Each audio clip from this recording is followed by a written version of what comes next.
దక్షిణ కాశీగా ప్రసిద్ధిగాంచిన శ్రీ వేములవాడ రాయరేశ్వర స్వామి దేవస్థానంలో మనం ఇప్పుడు ఇక్కడ ఉన్నాము.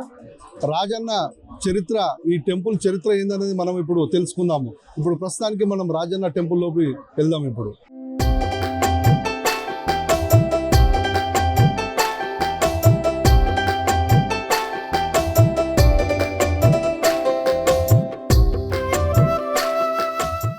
తెలంగాణ రాష్ట్రంలోని రాజన్న సిరిసిల్ల జిల్లా దక్షిణ కాశీగా ప్రసిద్ధిగాంచిన శ్రీ వేములవాడ రాయరేశ్వర స్వామి దేవస్థానంలో నిత్యం లక్షలాది మంది భక్తులు స్వామివారిని ఇక్కడ రాజన్నని దర్శించుకుంటారు. భక్తులు కొంగు బంగారంగా కోర్చే రాజన్న ఆలయంలో ధర్మగుండంలో స్నానం ఆచరించి దాని తర్వాత లోపల ఆలయంలో నిత్యం కోడే ఎక్కడ లేని విధంగా, భారతదేశంలో ఎక్కడ లేని విధంగా ఇక్కడ రాజన్న ఆలయంలో కోడముక్కు కూడా చెల్లించుకుంటారు. అంతేకాకుండా స్వామివారికి నిత్యం అభిషేకాలు కూడా ఇక్కడ జరుగుతుంటాయి. వేములవాడ రాజన్న ఆలయంలో దక్షిణ కాశీగా ఎందుకు పిలుస్తారని చెప్పంటే, ఇక్కడ కాశీ క్షేత్రం తర్వాత రెండోసారి పిలిచే రాజన్న ఆలయం దక్షిణ కాశీగా ఇక్కడ పిలుస్తూ ఉంటారు. అంతేకాకుండా హరిహర క్షేత్రం అంటే ఏంటంటే, ఇక్కడ అనంత పద్మనాభ స్వామి కానీ, రాముల వారు కానీ, అమ్మవారు కానీ ఇక్కడ కొలువై ఉన్నారు. అందుకే ఈ రాజన్న ఆలయాన్ని హరిహర క్షేత్రంగా పిలుస్తుంటారు. నిత్యం లక్షలాది మంది భక్తులు ఇక్కడ దర్శించుకుంటారు. ఇక్కడ అంతేకాకుండా భక్తులు కోరుకున్న కోరికలు ఇక్కడ తీరుతాయని చెప్పి భక్తుల నమ్మకం.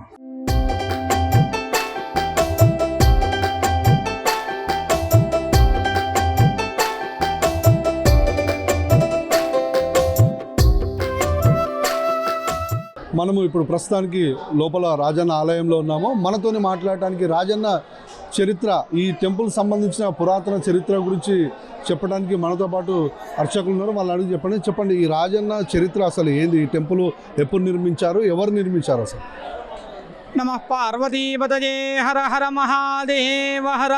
శ్రీమద్వేములవాడ సంవత్సరాటు ఇంద్రేణ సత్యేయుగే త్రేతాయాం రఘునందనేన రవినా గాంధీవినా ద్వాపరే నీలాశ్మద్యుతిలింగమూర్తిరనుషం సంసేవ్యమానః కలౌ భక్తాభీష్టవరప్రదో విజయతే శ్రీరాజరాజేశ్వరః. దక్షిణ కాశీగా ప్రసిద్ధి చెందినటువంటి వేములవాడ క్షేత్రం, స్వామివారు యుగయుగాలుగా ఇక్కడ భక్తుల చేత పూజలు అందుకున్నట్టుగా మనకు స్థల పురాణం చెప్తోంది. మొట్టమొదటిగా కృతయుగంలో ఆ వృత్రాసుర సంహారం వల్ల ఏర్పడ్డటువంటి బ్రహ్మహత్యా దోషం పోవడానికై ఇంద్రుడు స్వామివారిని పూజించినట్లుగా, తర్వాత త్రేతాయుగంలో ఆ రావణాసురుణ్ణి సంహరించడానికే వెళ్తూ ఆ రామచంద్ర స్వామివారు కూడా దండకారణ్యంలో ఉన్నటువంటి స్వామివారిని సేవించినట్లుగా మనకు స్థల పురాణం చెప్తోంది.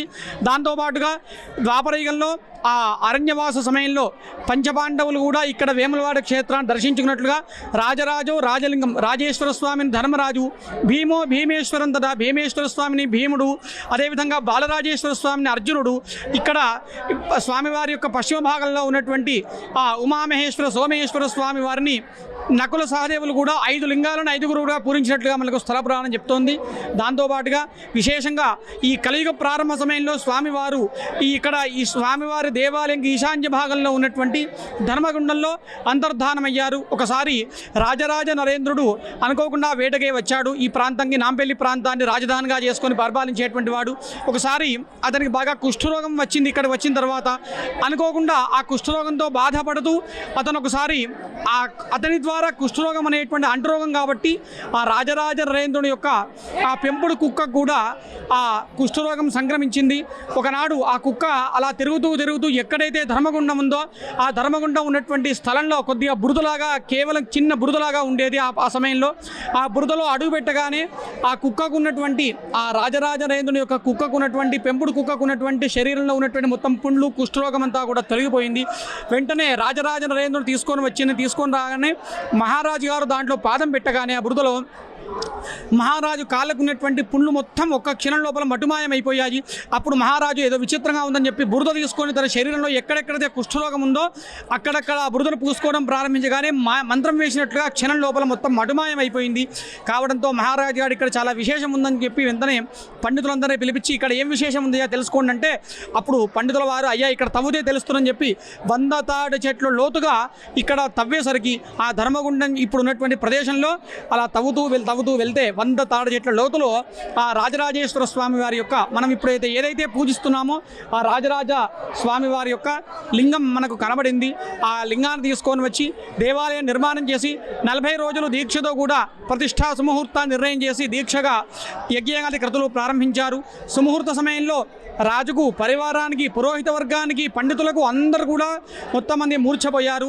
అక్కడే నవనాథులు అనేటువంటి పేరుతో 9 సిద్ధులు ఉండేటువంటి వారు ఉన్నారు నాంపల్లిగుట్ట మీద.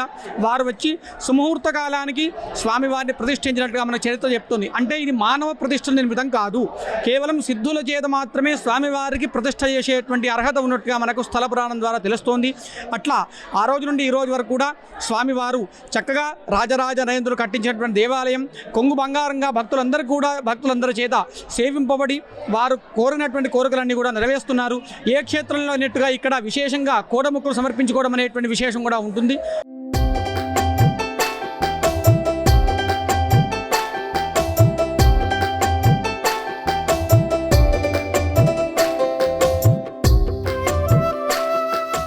రాజన్న సిరిసిల్ల జిల్లా వేములవాడ రాజన్న ఆలయంలో మహాశివరాత్రి జాతర ఏర్పాట్లు అంగరంగ వైభవంగా జరుగుతున్నాయి.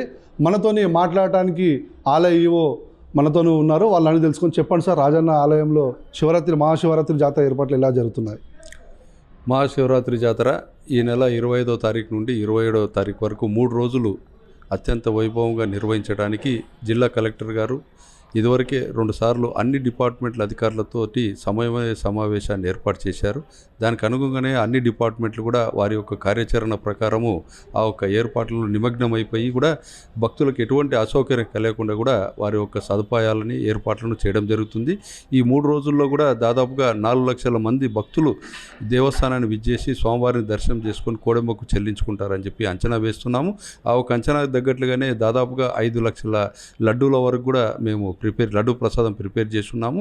వచ్చే భక్తుల కోసం అని చెప్పి మహాశివరాత్రి రోజు క్యూ లైన్లలో మంచినీటి వసతి, అలాగే క్యూ లైన్లలోనే మా పాలు తర్వాత ఈ ఫ్రూట్స్ కూడా భక్తులకు మేము సప్లై చేయడానికి ఏర్పాట్లు చేశాము. అలాగే భక్తులు ఎక్కువగా ఉపవాస దీక్షలో ఉంటారు కాబట్టి వాళ్ళ కోసం అని చెప్పి మేము నిత్యము 25,000 మంది నుంచి 50,000 మంది భక్తుల వరకు కూడా టిఫిన్స్ మార్నింగ్ 8 నుంచి రాత్రి 10 గంటల వరకు కూడా నిరంతరంగా సప్లై చేయడానికి కూడా ఏర్పాటు చేశాము. అలాగే భక్తుల సదుపాయం కోసం అని చెప్పి బస్టాండ్ నుంచి టెంపుల్ నుంచి బస్టాండ్కి వెళ్ళడానికి కూడా దాదాపుగా 14 ఉచిత బస్సులు కూడా ఆర్టీసీ వారితో మాట్లాడి మేము ఏర్పాటు చేయడం జరిగింది. అలాగే సాంస్కృతిక కార్యక్రమాలు కూడా దాదాపు 800 మంది కళాకారులతోటి భాషా సంస్కృతి శాఖ వారితోటి సంప్రదించి 2 రోజులు కూడా మేము ఇక్కడ 2 రాత్రులు కూడా ఇక్కడ ఈ ప్రోగ్రామ్స్ అనేది అరేంజ్ చేయడం జరిగింది. తర్వాత భక్తులకు భద్రత నిమిత్తమై పోలీస్ డిపార్ట్మెంట్ వారు దాదాపు 1,500 మంది సిబ్బందిని కూడా వారు అరేంజ్ చేయడం జరిగింది. దాంతోపాటుగా సీసీటీవీ కెమెరాసు, అదనంగా 600 సీసీటీవీ కెమెరాసు, తర్వాత సీసీటీవీస్ కూడా వాళ్ళు దాంట్లో కూడా పర్యవేక్షించడానికి కోసం అని చెప్పి వారి యొక్క అరేంజ్మెంట్స్ చేయడం జరుగుతున్నది. ఈ రకంగా వచ్చే భక్తులు క్యూ లైన్లను కూడా ఎక్స్టెన్షన్ చేశాము. ఉచిత దర్శనము, 100 రూపీస్ దర్శనము, విఐపి దర్శనము, తర్వాత ఎవరైనా ఫిజికల్ హ్యాండిక్యాప్ మరీ వృద్ధులు ఉంటే కూడా వారి కోసం అని చెప్పి సపరేట్ అయిన క్యూ లైన్స్ కూడా మేము ఏర్పాటు చేయడం జరిగిందని తెలియజేస్తున్నాను.